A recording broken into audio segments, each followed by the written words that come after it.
But ఇక్కడ రఘునందన్కి మళ్ళీ వెంకట్రామరెడ్డికి మధ్య కంపారిజన్ చూస్తే గ్యాప్ చాలా ఎక్కువగానే ఉంది. 17,000 దాదాపు ఒక 18,000 తేడా కనిపిస్తున్నది. సో దీన్ని బట్టి ఇక్కడ కూడా టీఆర్ఎస్ గెలవడానికి అవకాశాలు తక్కువగానే ఉన్నాయని అనిపిస్తున్నది. మరి సిద్దిపేట్, గజ్వేల్ అండ్ దుబ్బాక ఈ 3 నియోజకవర్గాల కౌంటింగ్ ఇంకా ఏమైనా మిగిలి ఉన్నాయా? ఎందుకంటే వెంకట్రామరెడ్డికి అవకాశం ఉన్నది, మెజారిటీ వచ్చేది సిద్దిపేట, గజ్వేలు, వస్తే దుబ్బాక. సో దుబ్బాకలో కూడా కొంచెం తక్కువే రావచ్చు, ఎందుకంటే రఘునందన్ గతంలో ఎమ్మెల్యేగా ఉన్నాడు కాబట్టి. సో మెజారిటీగా సిద్దిపేట అండ్ గజ్వేల్లో. సో సిద్దిపేట అండ్ గజ్వేల్ ఇప్పటికే ఒకవేళ అన్ని రౌండ్స్ కంప్లీట్ అయితే మాత్రం వెంకట్రామరెడ్డి గెలవడానికి స్కోప్ లేదు, కానీ కొన్ని రౌండ్స్ ఉండడానికి అవకాశం ఉన్నది. సో ఇట్లా మనకి మెదక్ నియోజకవర్గం కనిపిస్తూ ఉన్నది. సో మొత్తానికైతే బీజేపీ, కాంగ్రెస్ 8-8 ఫిక్స్ అవ్వడానికి ఎక్కువగా అవకాశాలు ఉన్నాయి, ఛాన్సెస్ ఎక్కువ ఉన్నాయి. బీఆర్ఎస్ 0, ఎక్కడా కూడా కనీసమైన పోటీ లేదు. 1-2 నియోజకవర్గాల్లో మినహాయిస్తే అన్నిట్లో చేతులు ఎత్తేసింది. గెలుస్తారనుకున్న మెదక్ కూడా కష్టమైపోయింది. నాగర్ కర్నూలు ఎక్కడుందో ఒకసారి చూద్దాం. ఇదే అనుకుంటా కదా నాగర్ కర్నూలు. నాగర్ కర్నూలులో కూడా మల్లు రవి గెలవబోతున్నారు. సో ఇక్కడ బీజేపీ సెకండ్ ప్లేస్లో ఉంది, ఆర్ఎస్ ప్రవీణ్ కుమార్ థర్డ్ ప్లేస్లో ఉన్నారు. ఇది ఊహించిన రిజల్టే. ఆర్ఎస్పీ కొంత స్టార్టింగ్లో కొంత దూకుడుగానే వెళ్ళినట్టుగా కనబడ్డాడు, కానీ తర్వాత డల్ అయిపోయినాడు. సో మల్లు రవి దాదాపు 28,744 ఓట్ల మెజారిటీ ఉన్నాడు. ఈ మెజారిటీ కంటిన్యూ అయ్యే అవకాశాలు ఉన్నాయి. సో నాగర్ కర్నూలు ఫిక్స్ చేసుకోవచ్చు కాంగ్రెస్ గెలవబోతున్నది అని. అండ్ నెక్స్ట్ నల్గొండ దాదాపు 2,97,487 ఓట్ల మెజారిటీతో రఘువీర్ రెడ్డి లీడ్లో ఉన్నాడు. గెలవడానికి అన్ని అవకాశాలు ఉన్నాయి, గెలవబోతున్నాడు క్లియర్గా. సో ఇది కాంగ్రెస్ ఫిక్స్ చేసుకోవచ్చు. ఒకటి నాగర్ కర్నూలు గెలిచినట్టే కాంగ్రెస్, నల్గొండ గెలిచినట్టే. మూడోది 2,60,623 ఓట్లతో రఘురామరెడ్డి లీడ్లో ఉండి ఇది కూడా గెలిచినట్టే. సో ఇక 3 ఫిక్సే కదా సార్, ఇంకేమైనా అవకాశం ఉందా? ఈ 3 ఫిక్సే, ఇంకా వేరే వాళ్ళకి అవకాశం లేదు.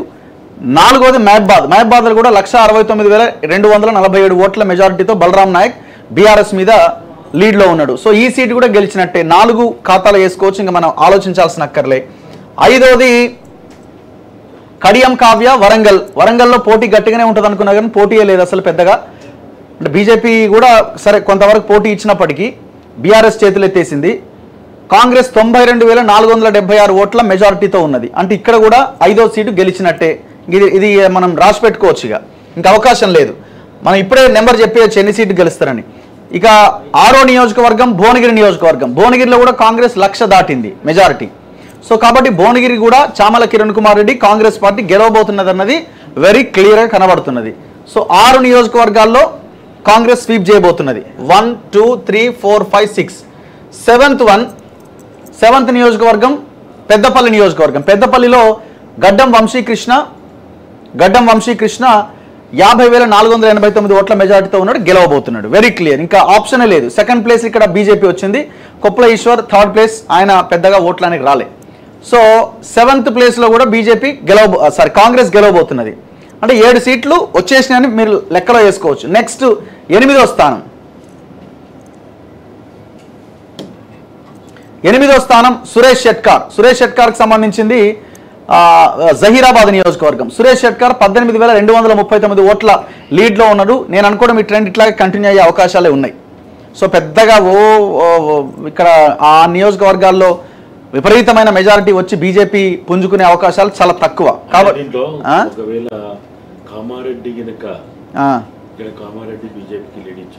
ఉంటుంది. ఎమ్మెల్యే ఉన్నాడు. మరి అట్లా అనుకుంటే మరి మైనార్టీ ఓటు బ్యాంక్ ఉన్నది, ఇంకా మిగిలి ఉంటే వీళ్ళకి కాంగ్రెస్కి అడ్వాంటేజ్ అయ్యే అవకాశం ఉంటుంది. అంటే ఇప్పుడు ఇక్కడ అంటే కామారెడ్డి జిల్లాలో ఉన్న కామారెడ్డి కానీ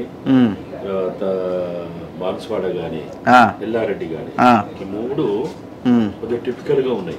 ఓకే, ఎవరికి? కాంగ్రెస్ కి. ఓకే, అక్కడ ఏమన్నా తారుమారు అయితే అప్పుడు 20,000 లోపే కాబట్టి ఇక్కడ ఏమన్నా కామారెడ్డి నియోజకవర్గాల్లో ఈడిస్తే అప్పుడు కొద్దిగా చేంజెస్ ఉండే అవకాశం. 40,000 దాటిందంటే ఇక మనం లెక్కలు వేసేసుకోవచ్చు. 40,000 తారుమారు చేయడం అనేది కొద్దిగా కష్టం. సో 8ది ఒక 70-30 ఛాన్సెస్. సో ఆల్మోస్ట్ ఈ 8 7 మెదక్ జిల్లాలో ఉన్న 2 నియోజకవర్గాలకి అట్లే ఉన్నాయి. జైరాబాద్ అట్లే ఉంది, మెదక్ అట్లే ఉంది. అటు ఇటు ఊగిసలాడుతున్నది. జైరాబాద్ కూడా ఒక దశలో జైరాబాద్ కాంగ్రెస్ వెనుకబడ్డది, బీజేపీ ముందంజలో ఉండే. మళ్ళీ ఇప్పుడు కాంగ్రెస్ ముందంజకు వచ్చింది, బీజేపీ వెనకంజలు పోయింది. ఇద్దరు ఆ విధంగానే ఉంది. సో ఇప్పుడు ఇక్కడ 8లో 8కి 8 వచ్చి రావడానికి అవకాశాలు ఎక్కువగా ఉన్నాయి. 7 అయితే పక్క, 8ది పక్క. సో ఇక్కడ బీజేపీ ఇక్కడ గెలవబోతున్నది ఆదిలాబాద్లో 49,840 ఆదిలాబాద్లో బీజేపీ లీడ్లో ఉన్నది, ఇంకా డౌట్ లేదు అందులో. నెక్స్ట్ ఆదిలాబాద్ తర్వాత నిజామాబాద్లో 45,804, ఇది 50,000 దాటింది latest trend. So official records ప్రకారం 45,804. సో ఇక్కడ బీజేపీ గెలిచింది, ఆల్మోస్ట్ గెలిచినట్టే, ఇంకా అవకాశం లేదు. నిజామాబాద్ అయిపోయింది. నిజామాబాద్ తర్వాత కరీంనగర్లో బండి సంజయ్ 111,656 ఓట్లతో లీడ్లో ఉన్నాడు కాబట్టి గెలవడానికి అయిపోయింది. ఇక్కడ బండి సంజయ్ గెలిచినట్టే, 3వ సీటు కూడా బీజేపీ ఖాతాలు వేసేయచ్చు. నెక్స్ట్ దాని తర్వాత ఇది 18,630 మెజార్టీ కొంత పెరుగుతూ ఉన్నది. ఇప్పుడు ఎంత ఉందో లేటెస్ట్ ఏమైనా ఐడియా ఉందా? సో రఘునందన్ రావు 18,630 ఓట్లతో లీడ్లో ఉన్నాడు నీలం మధు పైన. సో ఇక్కడ రఘునందన్ గెలవడానికి అవకాశాలు ఉన్నాయా లేవా అనేది ఇంకొన్ని రౌండ్స్ అయితే తప్ప మనం చెప్పలేం. కాకపోతే ఏంటంటే బీఆర్ఎస్ ఇక్కడ టోటల్ థర్డ్ ప్లేస్కి వెళ్ళిపోయింది. సో జహీరాబాద్కి కాంగ్రెస్ ఎట్లాగైతే 18,000 లీడ్ ఉందో, బీజేపీకి మెదక్ కూడా అదే రకమైన లీడ్ కనిపిస్తూ ఉన్నది. సో ఈ 2 నియోజకవర్గాలు పక్కన పెడితే, అంటే కాంగ్రెస్ 7 గెలిచింది, ఇదేంది జహీరాబాదు స్లైట్ ఎడ్జ్లో ఉంది. బీజేపీ ఇప్పటిదాకా మనం చూసినవి 3 కంప్లీట్ అయినాయి. దెన్ నెక్స్ట్ 5వ నియోజకవర్గం ఈటల రాజేందర్ నియోజకవర్గం 178,330 ఓట్లతో భారీ మెజార్టీతో ఈటల గెలవబోతున్నాడు. ఇది కూడా డిసైడెడ్. ఎన్నైనాయి మొత్తం? 1, 2, 3, మెదక్ పక్కన పెడితే 4 అయినాయి. 4 తర్వాత కిషన్ రెడ్డి కూడా గెలవబోతున్నాడు. 34,561, ఇంతకుముందు 40,000 చూసిన అన్అఫీషియల్ రికార్డు. సో ఇక్కడ కూడా కిషన్ రెడ్డి గెలవబోతున్నాడు. సో కాబట్టి ఇది కూడా బీజేపీ అకౌంట్లో వేసేయచ్చు. ఇది ఈటలది. నెక్స్ట్ చేవెళ్ళ 70,099. సో కొండా విశ్వేశ్వరరెడ్డి గెలిచేసిండు. చేవెళ్ళ నియోజకవర్గం కూడా బీజేపీ అకౌంట్లో పడిపోయింది. నెక్స్ట్ 7వ నియోజకవర్గం 10,000. ఇది కొంచెం ఇంట్రెస్టింగ్ ఉన్నది. సో 10,507 ఓట్ల మెజారిటీతో డీకే అరుణ లీడ్లో ఉన్నారు. ట్రైలింగ్లో ఉన్నాడు చల్లా వంశీచంద్ రెడ్డి -10,517. సో బీఆర్ఎస్ ఇక్కడ థర్డ్ ప్లేస్లో ఉన్నది. సో బీజేపీ 6 పక్కాగా కనిపిస్తున్నాయి. అంటే ఇప్పుడున్న దాని ప్రకారం 100% గెలవబోతున్నాయి బీజేపీ. 7 కాంగ్రెస్ 100% గెలవబోతున్నది. కాంగ్రెస్కి ఒక అడ్వాంటేజ్, ఒక సీట్ ఉన్నది, ఏది జహీరాబాద్. సో బీజేపీకి 2 అడ్వాంటేజెస్ ఉన్నాయి, 6+2. ఏది మెదక్ గెలవడానికి అవకాశాలు ఉన్నాయి, ఎడ్జ్లో ఉంది. అండ్ మహబూబ్ నగర్ కూడా గెలవడానికి అవకాశాలు ఉన్నాయి. సో ఒకవేళ ఈ 3 నియోజకవర్గాలు అటు ఇటు కావచ్చు ఏమన్నా అయితే అయ్యే అవకాశం ఉంటాయి. సో నేను అనుకోవడం అయితే ఇప్పుడున్న ట్రెండ్స్ ఇట్లాగే కంటిన్యూ అయితే 88 వస్తాయి. Very clear. ఇంకా మనం కొత్తగా దీని గురించి మనం ఇంకా డిస్కస్ చేయాల్సిన అక్కర కూడా లేదు. సో మీకేమనిపిస్తున్నది అంటే ఈ ట్రెండ్ ప్రకారం చూస్తే? ఎంఐఎం ఒక సీట్ గెలిచింది.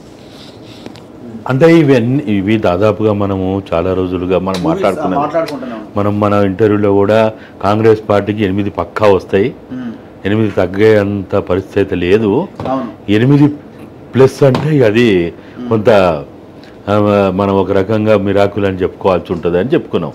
అయితే దీంట్లో ఏదైతే మనం అనుకున్నామో పెద్దపల్లి, లేకపోతే మనం వరంగల్, మహబూబాబాద్, తర్వాత ఖమ్మం, నల్గొండ, నాగర్ కర్నూల్, ఇట్లా ఏవేవైతే మనం మాట్లాడుకున్నామో, జైరాబాద్ ఒక్కటి కొద్దిగా మనకు మొదటి నుంచి కొద్దిగా డౌటే ఉండే.